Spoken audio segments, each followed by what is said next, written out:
Hey, what's going on out there, y'all? Cordele Rock's back with another episode of the Rock Report. This time I got a special guest. I got my little cousin DaJuan, aka Funny Juan. What's up? Um, man, I had to do this one. This little guy, man. Anybody who knows me probably know this guy as well. But very quiet, very reserved individual. I just thought this would really be an opportunity for him to just speak his mind a little bit for people who probably just don't know the real details.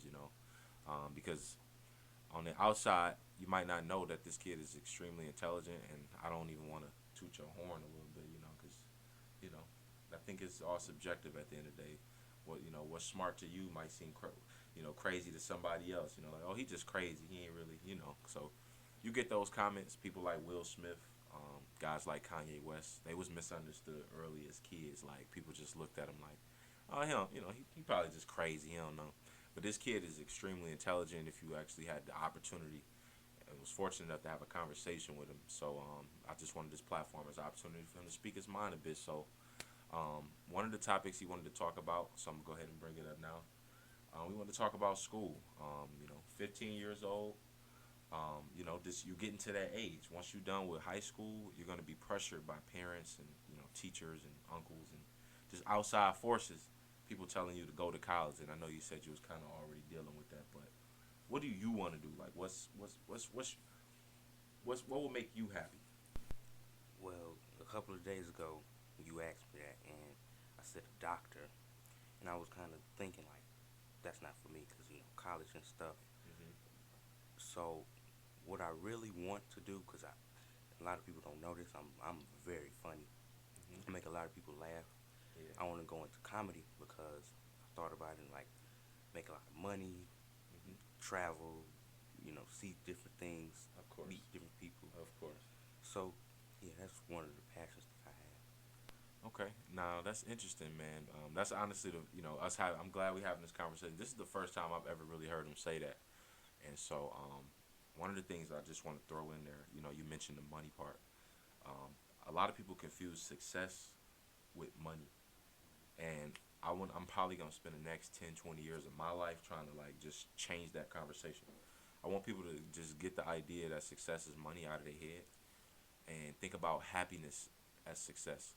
All right, the name of the game is happiness. So if you're doing what you love, you won. So like, you know, make sure that's what you love. And you mentioned comedy and the fact that you're such an introverted person, like you don't say much. I think that's funny because every now and then when you come out with a punchline, it's the most hilarious shit I've ever heard. So I think that gives you an advantage being so quiet because when you come out, it's like, well, he said something, you know what I'm saying? Like, Right. and then when it's something funny, it's like, well, this motherfucker, you know what I'm saying? This guy might be more funnier than I thought. But that's so interesting that you mentioned that, man, because just 10, 20 years ago, you had to go to school for that type of stuff or, learn comedy from somebody. But now, as long as you got a cell phone, which you do, and you have a platform, which you do, Instagram or wherever you like to network, you can just post funny pictures or videos, make people laugh, and you're doing your job, you're doing what you love. But the question is, can you stay consistent enough? I think I could stay consistent. That's the name of the game. Can you stay consistent enough to build an audience? And That's and that's the goal in being a content creator is maintaining an audience. maintaining that audience, just keeping their attention, right? Right. So let me ask you this, because I know you was posting memes and stuff at first. What was it that kept you from posting? I didn't. It was people that wasn't interested in what I was posting. Like they like it, maybe two people will like it. But what I was trying to do was I was trying to get more people, more than just two people to see it and like Okay, it. And that's completely understandable. Let me tell you how. Let me tell you what I've learned just from my discovery. What I've learned is just because two people liked it, don't mean only two people saw it. I guarantee you, a lot of people saw that, but it probably just didn't hit them hard enough, or it just wasn't for that person at that time. Because it's also about timing as well. So if you can hit on topics that's relevant, stuff that just recently happened, that can also get more viewership. But you never want to pander to likes. Don't post what you post to try to get likes. Always think about just what the audience want. Like just consider like what they might be looking for, and all the time they not gonna like it, but they're gonna see it, and because I was always told if they don't hear you, then they see you. So as long as you communicating and you just keep posting, you're gonna notice that engagement goes higher and higher and higher as you post more and more and more. But if they know you don't post that often, they're not gonna engage that often. Now, for some people, that can work different. Like, let's say beautiful women, like, when they post selfies of themselves. The internet loves women, babies, and stuff like that. So, post a nice little selfie, and they'll get, a nice amount of engagement. But what they notice is when they post like just regular pictures on the day, they don't post those because they don't get a lot of likes, and a lot of times that just goes back to their insecurity. So, um, like I said, always think about what your audience want first, but don't pander to likes. It's at the end of the day, you posting what what you actually want to post. You want to make people laugh, right?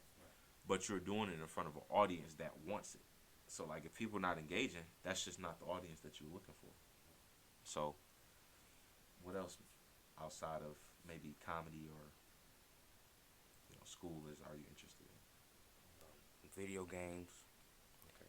Um, I like reading a lot. I like writing.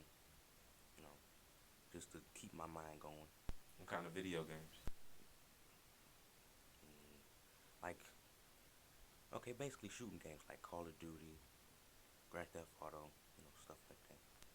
Okay. So do you like play online with your friends and stuff like that? Sometimes, or sometimes I just play by myself. Is that like a new Grand Theft Auto that I've been seeing like a commercial for? They calling it Grand Theft Auto Online. Is that a new Grand Theft Auto or is it just like add-ons to Grand Theft Auto It's 5? it's just add-ons. It's just the online add-on that they wanted to, wanted people to play. Like it's kind of like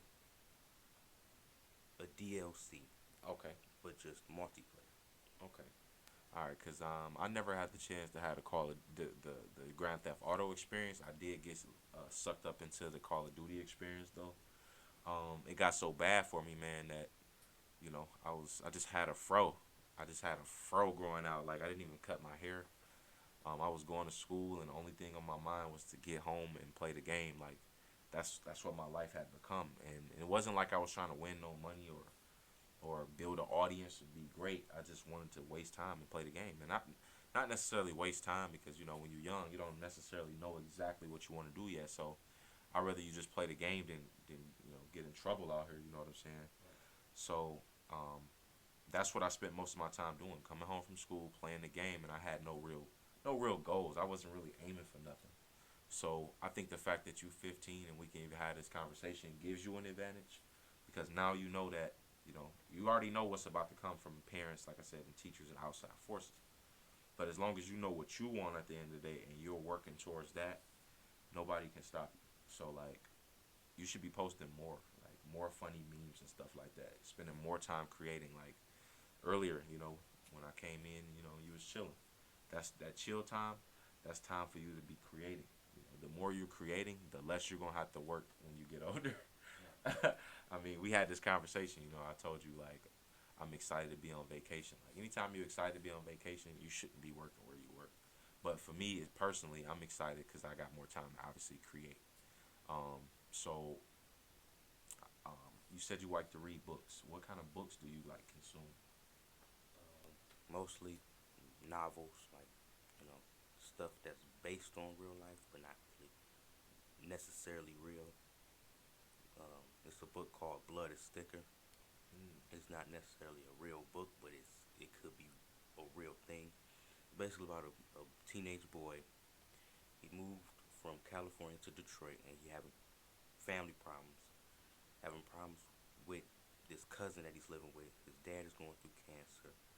His mom isn't really around. mm. So So it sounds like he, dealing with just real life shit. Blood is thicker. Did you finish it, or are you just kind of like halfway through, or what? I finished it. You finished it. What did it teach you? Taught me to just keep my head up even when times is tough, and not let anything get not don't bottle nothing up. Don't bottle up your emotions. Don't Okay. just always have somebody to talk to, Okay. and just don't worry too So for you, like, do you have that person that you go to, like, when something don't make sense? Like, let me ask this person. Let me get their perspective.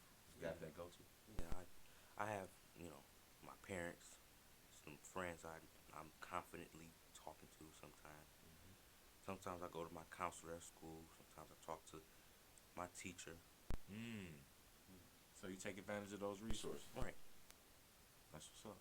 That's what's up. That's important, man, because um, it's like you said, if you keep a lot bottled up as a kid, like I did the same thing, I made that same mistake, and I think that's where a lot of my like early depression came from.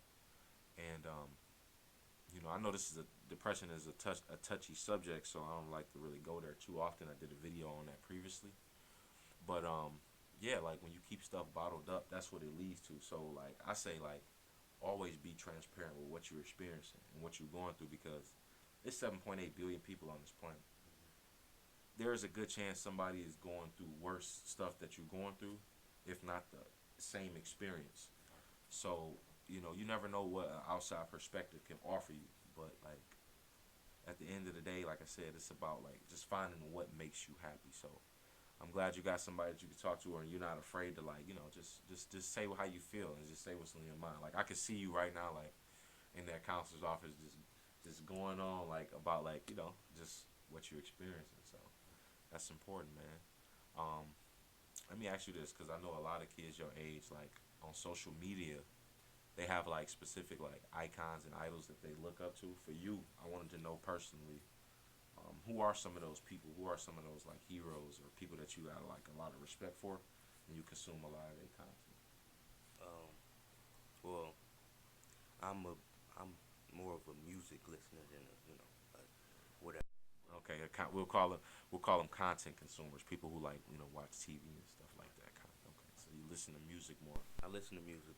One of my favorite rappers, he passed away, but his name is Juice World. Wow. His music helped me in some ways because I'm not gonna lie. I had a girlfriend. We broke up. It was my first real relationship or whatever you want to call it. Yeah.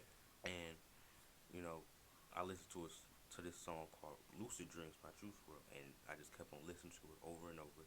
And Hmm. eventually, I felt better. It helped me a little bit. Wow. You know, so yeah. You know what? That's so interesting because the fact that Juice World just recently passed away at 21. I was thinking to myself like, man, like even though this kid was only 21, like I know there's a lot of people that he impacted.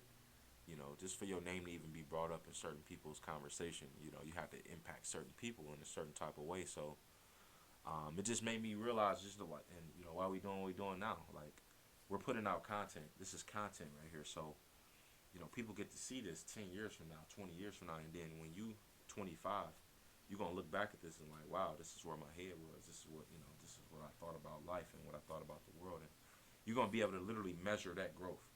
So like, this is why I say you should spend more time creating content because you putting out little pieces of who you are. Like when you post that meme and you put your name on that funny wine, like your grandkids gonna be able to go back and like, yo, this is my granddad content.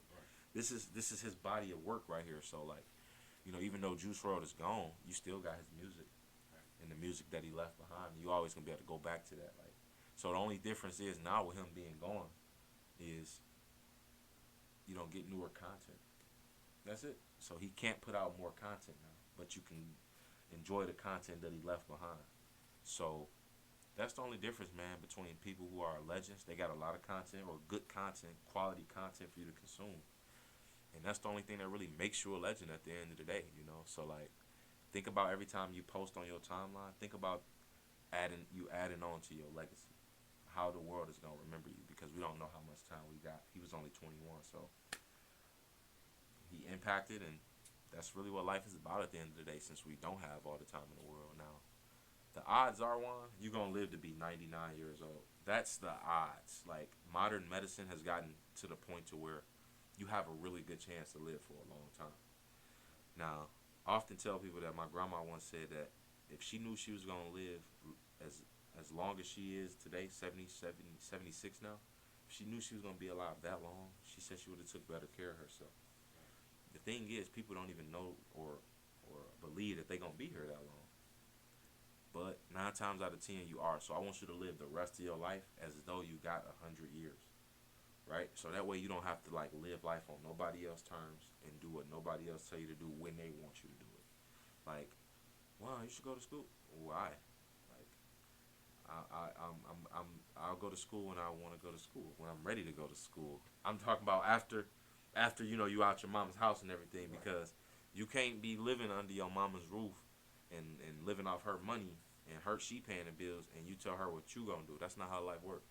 But a lot of kids got that confused. They think they can have it both ways. You can't. It's either one or the other. So I'm talking about after graduation and all of that. When you grown, you can do your own. I consider you a grown up right now, just off the fact that it's how mature you are. Just the fact you can make your own decisions. I consider that a grown up. But society gives it an age. They want to keep things structured. So we'll say 18 is when you'll officially be able to make those decisions. But um, you don't like knowing that you're gonna be here 100 years. You can take your time. School don't have to be a rush right now. You can experiment with stuff. Like you told me, your favorite food, that you enjoy more than anything is chicken. But you wouldn't have known that unless you tasted chicken. So you got to taste stuff. You got to try stuff. So you don't know what you like. Comedy might not be for you. You might be trash. You might be terrible at comedy. But you have to taste it in order to find out and turn up on it. You know what I'm saying? And see if it ever starts to feel like a chore to you, then it's not for you. Nothing should feel like a chore that you love. When you enjoy something, you gonna just do it. So find that thing that you find yourself just doing. You know what I'm saying? Maybe that is video games. How do we know? Who was that kid who won 3 million on Fortnite? Was it Ninja or somebody? One of those kids, but it's possible. you know. So also, man, I asked you this previously, but what are your thoughts on just like our current president here in the U.S., Donald Trump, man? Man, I'll be glad when they finally announce his official impeachment, because he, as a president, he's horrible. He's bringing this country just down. He's not. Barack Obama didn't do this. He didn't do the things that Donald Trump is doing. For example, the government shutdown. He didn't. Mm-hmm. There was no government shutdown when previous presidents before Donald Trump. There was no shutdown of the government. Right. Okay. But we had one, and it affected a lot of people in financially. It affected my family, because some of my family is living on food stamps. There's some of them is disabled, some of them is old and have Exactly. Social Security, So Exactly. it's not just my family, but other families as well. Mm-hmm. So it's kind of like that's one. Right. Two, he's trying to align himself with Russia, which that don't really concern me, but it's right. is but it's not a smart move to align yourself with a country like Russia. Okay. All right. So that's just my take on it. I got you. I got you. You know what? I appreciate you, man, for elaborating yourself like that, and just really like, because I noticed you got more animated too when I mentioned it. So it's like maybe this is a topic that you're passionate about, whether it's you're negatively passionate about it or positively passionate about it. There's some passion there, and because you got more animated, you spoke up louder. You know what I'm saying, and you really articulated yourself well. So that's just one thing I want you to pay attention to. But you made some really good points. What I also want to bring to your attention is just like I need you to also understand just like how just I'm not gonna say corrupt because I mean, it's corrupt at the end of the day. It's not perfect, but you have to understand that 9 times out of 10 people are selfish. All right, most people are selfish. So when these people get these political positions, it's all for mostly selfish purposes. They want to pursue their own agendas. Like I want to make life easier for my people and the people that I care about, right? Like you mentioned your family, living off food stamps, some of them being disabled. You care about your family and you want certain policies to benefit them. Donald Trump is no different. He wants certain policies to benefit his family or his loved ones, whether that's in a positive way or a negative way. He got his view on it. So that's what I learned about. Like I said, everybody's selfish in their own way. They want what they want. Um, but it's like that's the thing about politics is it's like a moral battle back and forth. It's like, no, this is right. And somebody else with a completely different belief system can come along and say, hey, no, this is right. So we all trying to point a finger and say, hey, this is what's right. And so I see it as really like, I see it just, as just something that doesn't personally affect me. Like you said, I know some people don't have control over, especially your disabled loved ones. That I want you to don't get too far into the mix or the mindset that this has anything to do or stop your personal success. Because you can still personally be successful now that the internet exists. When the founding fathers wrote the Constitution, they did not see the internet coming. They didn't write anything that could possibly mention or like be altered by the internet because they didn't know it was coming. So now that you can communicate your message, nobody can stop you from getting attention and being who you want to be and getting policies effective. So with enough attention, let's say you take this political topic to a platform like Twitter or Instagram in your case, or where people talk more politics at, which is probably going to be Facebook and Twitter. Let's say you took your 15-year-old perspective and you have more conversations with more young people and built an audience or grab more attention there. Nobody can stop you from now. Like, wait a minute, we want to vote DaJuan James Zachary into the House of Senate or something like that. Like, we want to, or like we think that now since he mentioned this on his podcast, we want to actually implement that. What do you think? I hope that's the case. I hope that I get to be in the Senate because I got a lot of stuff I want to change about this country. Okay. Um, and if people want to implement me into something other than this, other than the podcast, something bigger, I'll be very happy to speak my mind on whatever they want me to talk about. Mm-hmm. Let's say a talk show like Ellen. If I go on Ellen and they tell me, well, what are your thoughts on Trump? I would speak my mind publicly on what I think, my opinion. Yeah. So. That's awesome, man. It's just like like I said, just obviously since you was 3 years old, I've always personally felt that you were just like you had a general level of awareness that most people just did not possess. So man, that's one thing I want to just congratulate you for. And I obviously like the sky is the limit for you living and being alive here today in 2019. We're going on 2020 in a couple of days. This is the biggest opportunity that we have ever had as human beings. Maybe it'll get bigger, but this is the biggest it has ever been. Literally, when your mom was growing up, she didn't have the opportunity that you have right now with the internet to become all that you want to become. Your grandparents, they did not have this opportunity. So start being more aggressive now as far as moving in that direction. Or like I said, just starting to taste. Because you also mentioned being in the Senate, and obviously that's a whole different lifestyle and a whole different, form of education that you have to obviously pursue. But knowing early makes a difference for sure. So, man, I would love to, have you back whenever you want to say something, whenever you want to express your mind. You come on here and speak it. I would love to have you back. Is there any like final thoughts that you want to leave the people with? Just stay positive, stay consistent. Positivity and consistency. Don't let money rule your life, and just be happy. That's it. That's it. Keep it simple, y'all. Hey, I appreciate you, man. Anytime.